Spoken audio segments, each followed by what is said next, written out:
Welcome to the Feminine Wave, an interview show where we explore feminine energy, how to reclaim a life of purpose, cultivate connections, and experience fulfillment to create a satisfying life in every area, not only for ourselves, but for everyone.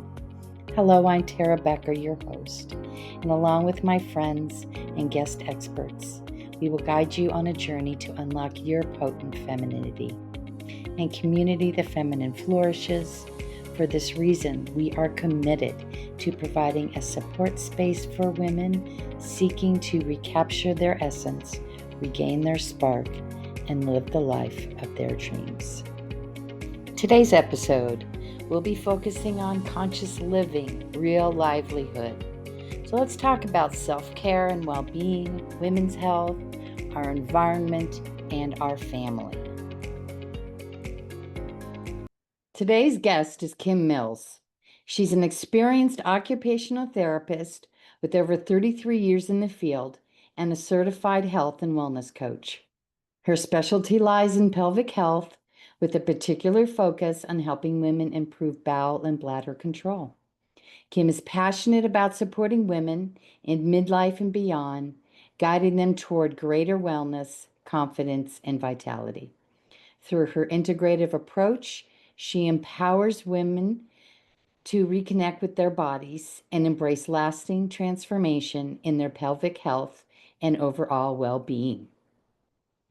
So join me in welcoming Kim Mills. Hello. Hi, Kim.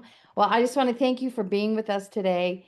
I'm really eager to explore this health topic that impacts so many women and deserves more attention and understanding because I don't have any of that information. So I am like got my pad of paper and my pen and I'm going to take, all these notes. So, Great. All right. yeah. Awesome. Well, thanks for having me. Oh, my pleasure. So, why is it important, first of all, for women to address their pelvic health, especially in midlife and beyond? In midlife and beyond.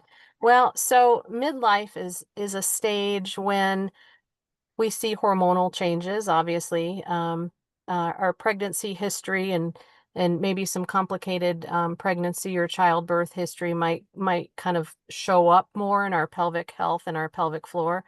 Our lifestyle habits all start to kind of affect our pelvic floor. So it's important at that time to really kind of take a look at what's going on. Estrogen declines in midlife, as we know, and so that affects our tissues, our strength, tissue strength and elasticity. So we might notice worsening bladder leakage, urgency, or prolapses. And so addressing pelvic health is important because it's not only tied to our continence and our control, but also sexual health, quality of life. And so many women silently just accept this as part of life. It's part of being in midlife, it's part of aging, but really it's not a normal part of aging and it can be addressed and helped. And it's important to address it now because as time goes on, these things can get worse. And then it can be harder to address as we get older, especially things like overactive bladder, like urgency symptoms, um, stress incontinence. Those things can get worse if they're not addressed. Oh, okay, interesting. So, are there other health issues outside of what you've already alluded to, the about bladder control and leakage? What other types of health issues might result from that, from, pelvic In health terms of our or pelvic floor. yes, thank you. Yeah. So prolapse symptoms, so pelvic organ prolapse, pelvic pain. We see issues with pelvic pain, just bladder, bowel incontinence. Um, yeah, all those kind of issues can come up. Wow. Okay. Now, I mean, so you find yourselves in the throes of this. First of all, I guess, is there, I'm sure, I know there's things you can do, obviously, when these happen as well. Are there preventive measures that you can take? I mean, what type of education, is needed and that I'm sure you're providing, for women who might have this, this issue? hmm there is ways to prevent the issues, especially the biggest thing is just being aware of our pelvic floor. It's our pelvic floor muscles are, there's like 20 different muscles in our pelvic floor. There's 3 different layers. It's not muscles that we see. They're not really visible to us. So sometimes we kind of just ignore them and take them for granted, I guess. So just being more aware of our pelvic floor, and then things that can impact our pelvic floor, such as our diet, our lifestyle, not being hydrated enough, um, strength, and then stress. Stress is a big one. Just nervous system regulation is important because stress really can affect our pelvic floor in terms of making it more tense. And the more we kind of get nervous or worry about things down there, the worse it can get. So that tends to be a big one. Okay, wow. Okay. Now, I can only imagine there might be some myths Mm-hmm. floating around about pelvic health. Would you shine a light on those for us? Yeah, there's a lot of myths. So the biggest one is that it's a normal part of aging, which it's not. Um, so it tends to be common as we get older because of the other things that happen as we get older. Um, and so, but it's not inevitable, and there's definitely things we can do for it. And that's another myth, like nothing can be done. So a lot of times women are like, oh, I have this leakage. There's nothing I can do about it, but there really is. There's a lot of just simple strategies and exercises. Just changing some lifestyle can really make a huge difference. Another myth is that addressing it is going to take too much time. So sometimes women don't seek help for it because they're like, oh, this is just going to be way too much time. It's going to be too hard. Um, and in fact, women on average wait 6.5 years before they see a doctor or a specialist to have a diagnosis.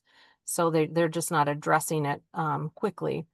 But these things can really, just even some simple strategies, some simple changes in your lifestyle can make a big difference. And so it doesn't necessarily need to take up a lot of time, and it can be individualized. The treatment or the coaching, like what I do, can really be individualized to the person and meet them where they're at and take it as slow or as quick as they want to, and it's just very individualized, so it just really depends. Another myth is that surgery is the only fix, and it's not. A lot of these things can be resolved with really conservative approaches like lifestyle adjustments, like we talked about, movement and pelvic floor exercises. um yeah, I think that covers it. Yeah. So I'm guessing that being aware, looking for some of the symptoms, and then reaching out to either your healthcare professional or a coach.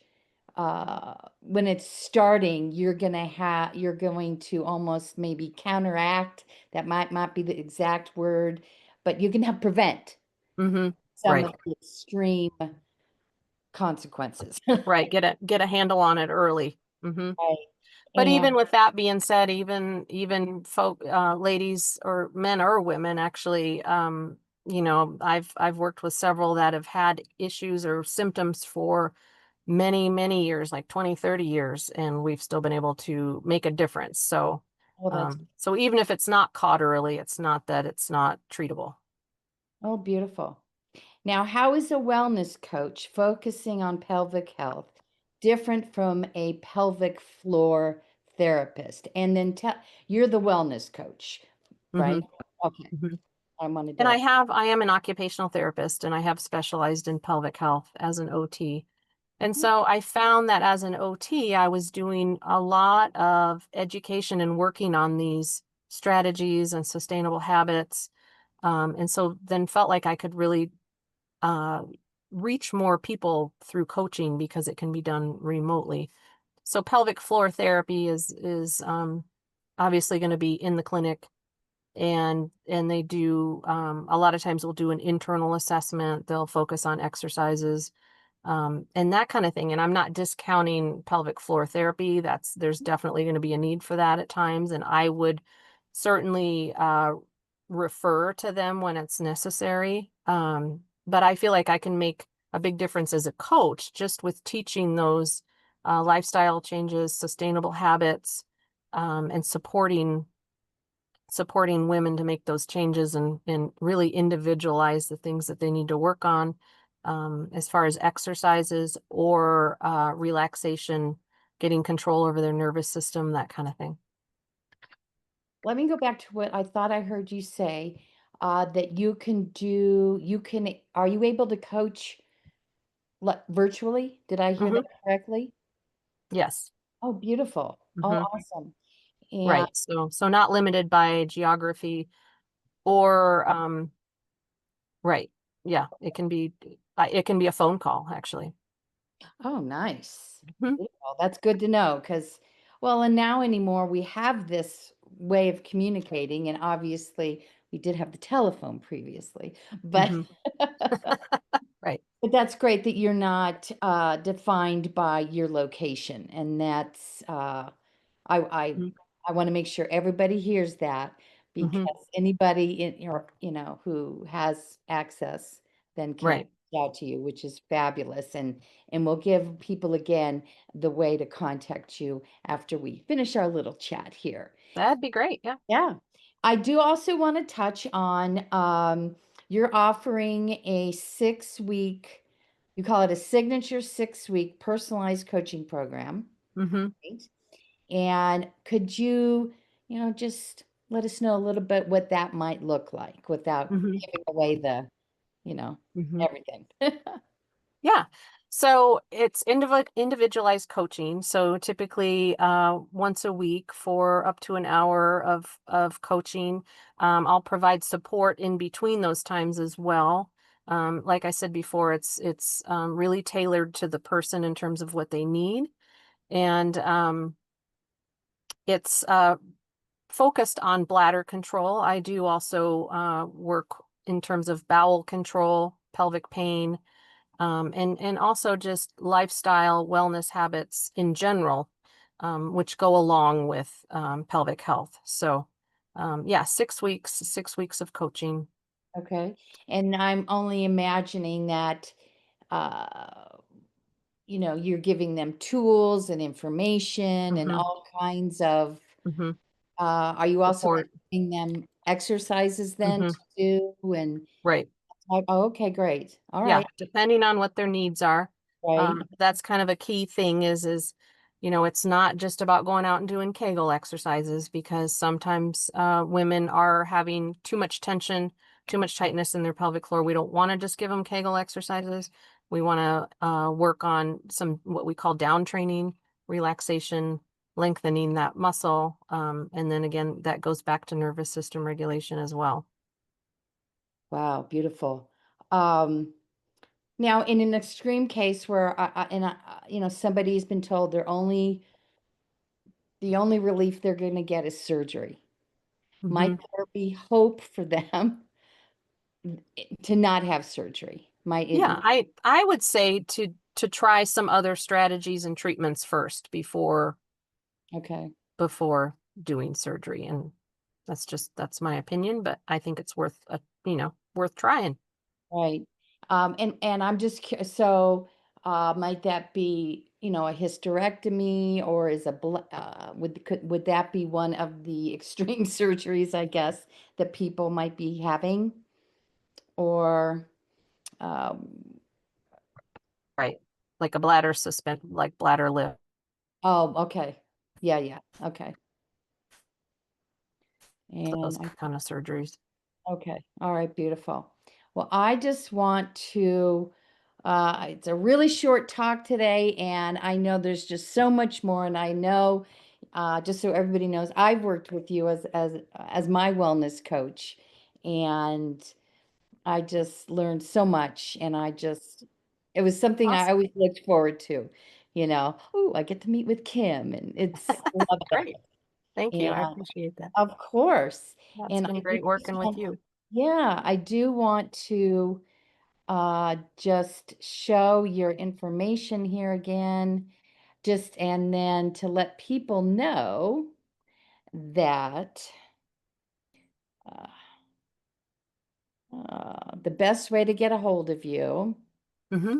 and here we go. So, probably the best way to get a hold of you is cam.accessiblewellness@gmail.com, right? Mm-hmm. Mm-hmm. And then you're also on Instagram.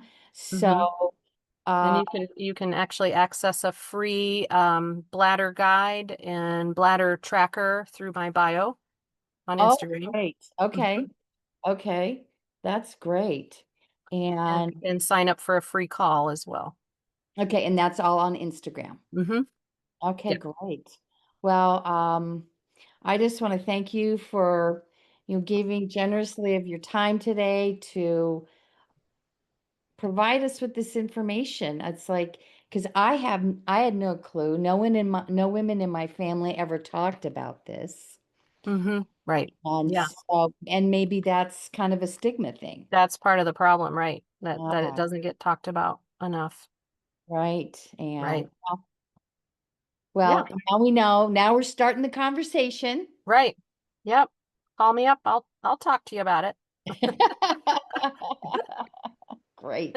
And so I will all this information, these links and all of that are gonna be below in the content portion here on our YouTube channel.